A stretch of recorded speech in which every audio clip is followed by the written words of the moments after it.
Hello students, I am back with a new video. I hope you are preparing well for your board exam. So I am back with a new video of tricky arithmetic progression question.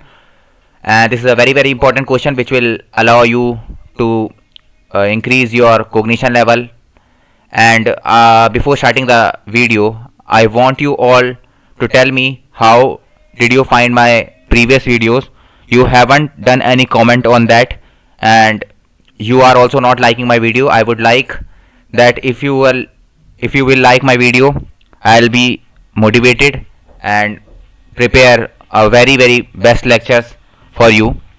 So मैं चाहता हूं कि आप जरूर जो है comment box में बताएं कि आपको कैसी लगी थी प्रीवियस वीडियोस. काफ़ी बेहतरीन सवाल थे वो भी अरिथमेटिक प्रोग्रेशन के.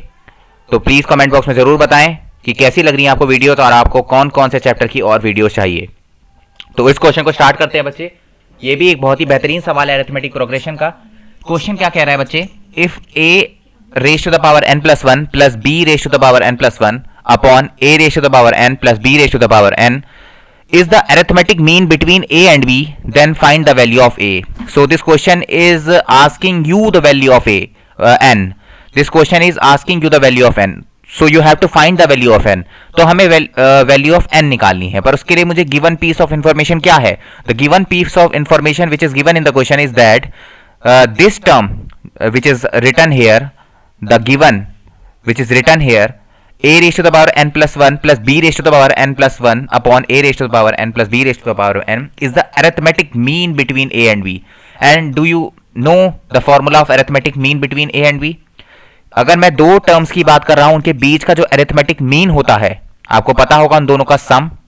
मीन बेसिकली होता क्या है? सम ऑफ ऑल टर्म्स अपॉन में टोटल नंबर ऑफ टर्म्स. जितने टर्म्स हैं, नंबर ऑफ टर्म्स से हम सम ऑफ टर्म्स को डिवाइड कर देते हैं. यहां पर दो टर्म्स है ए एंड बी, उन दोनों का सम, और कितनी है तो 2. नंबर ऑफ टर्म्स से अगर हम डिवाइड कर दें, नंबर ऑफ टर्म्स से हम डिवाइड कर दें तो हमें क्या मिल जाता है बच्चे?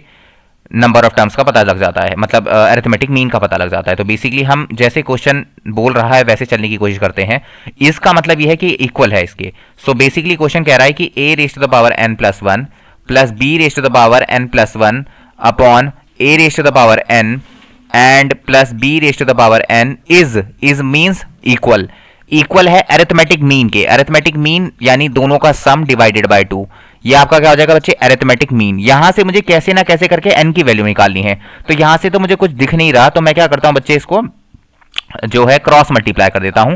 तो क्रॉस मल्टीप्लाई करूंगा तो बच्चे इधर जाके ये मल्टीप्लाई हो जाएगा, इधर जाकर जो है ये मल्टीप्लाई हो जाएगा. तो 2 इधर जाएगा तो ये बन जाएगा 2 a raise to the power n plus one plus b raise to the power n plus one equal to a plus b और मल्टीप्लाई में a raise to the power n plus b raise to the power n. Right बच्चे, यहां तक आप सभी को समझ में आया होगा. कुछ नहीं किया मैंने, क्रॉस मल्टीप्लाई किया, उसके अलावा कुछ भी नहीं किया.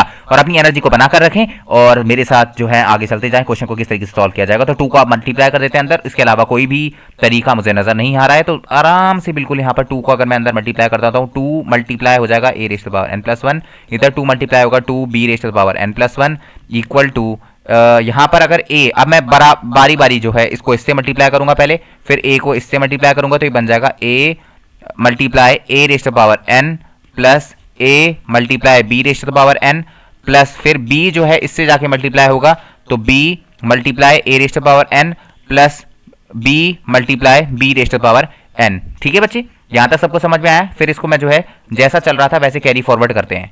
जैसा चल रहा था वैसे इसको कैरी फॉरवर्ड करते हैं.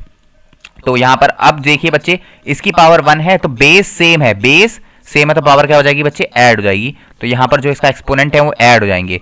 a raise to the power a multiply b raise to the power n as it is रहेगा, b multiply a raise to the power n as it is रहेगा, प्लस क्योंकि यहां पर b raise to the power 1 है और इधर जो है b raise to the power n है, बेस सेम है तो पावर जो है ऐड हो जाएगी, तो n प्लस 1 बन जाएगा. अब ये a raise to the power n plus 1 है, ये b raise to the power n plus 1 है.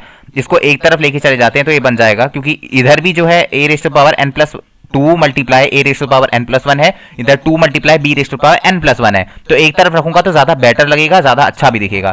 तो अभी जो है राइट हैंड साइड में ये पॉजिटिव का है, लेफ्ट हैंड साइड में जाएगा नेगेटिव का हो जाएगा. यहाँ पर ये पॉजिटिव का है, ये भी क्या हो जाएगा? नेगेटिव का हो जाएगा. तो मैं इसके साथ जो है minus a raise to the power n plus 1 plus 2 multiply b raise to the power n plus 1 minus b raise to the power n plus 1 equal to equal to क्या क्या बच गया, क्या बच गया, यहां पर बच गया बच्चे a multiply b raise to power n plus b multiply a raise to power n। यहां पर ये बचा हुआ है, इधर माइनस करूंगा तो a raise to power n plus 1 बचेगा, है ना बच्चे, क्योंकि ये 1 है, 1 a raise to power n plus 1, ये 2 a raise to the power n plus 1। तो बच्चे इसमें बचेगा क्या, सिर्फ 1 a raise to power 2 minus 1 क्या होता है 1, और जो कोएफिशिएंट मतलब जो इसका वेरिएबल जो था, वेरिएबल वाला पोर्शन वो ये था, तो ये एज इट इज आ जाएगा। ऐसे ही इसमें से जब 2 माइनस 1 करूंगा तो ये कितना आ जाएगा बच्चे, जैसे आप जो एक्सप्रेशन को माइनस करते हैं सेम वही करना है मुझे, तो यहाँ पर बचेगा b raise to power n plus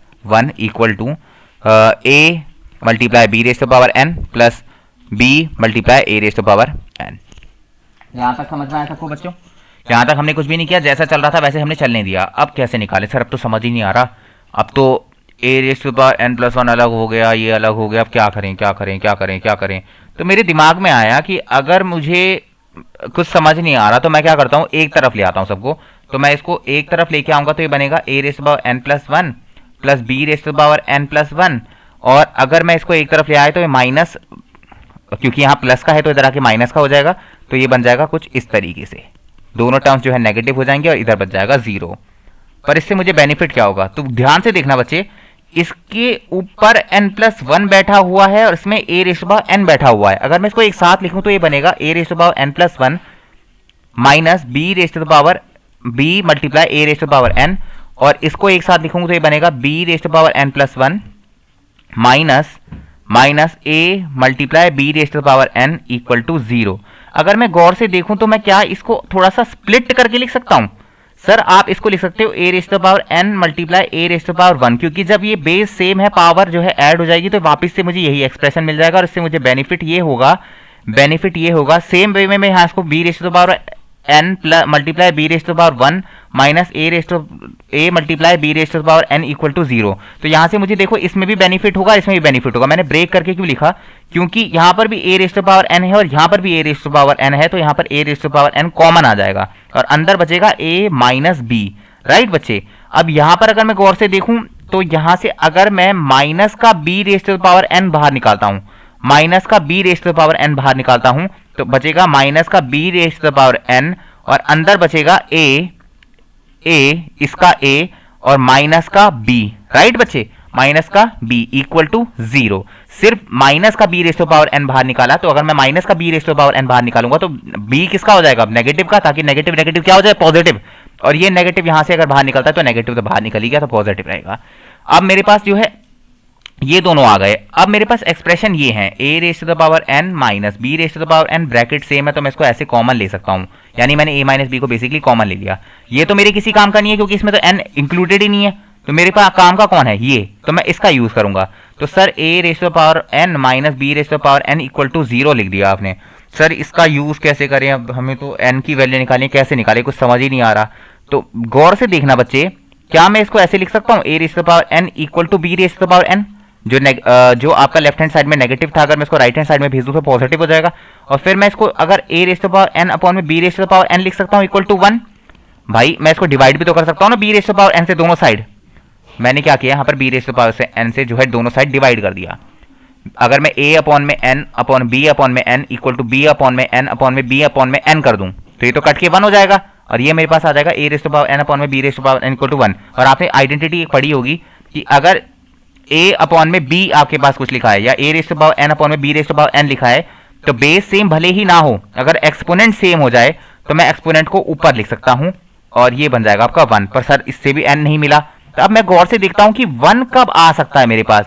क्या मैं a अपॉन b को 1 की टर्म्स मतलब a अपॉन b को की पावर कुछ लगाकर 1 बना सकता हूं, क्योंकि अगर दोनों साइड सेम हो जाएगा तो मैं एक्सपोनेंट को कंपेयर कर सकता हूं।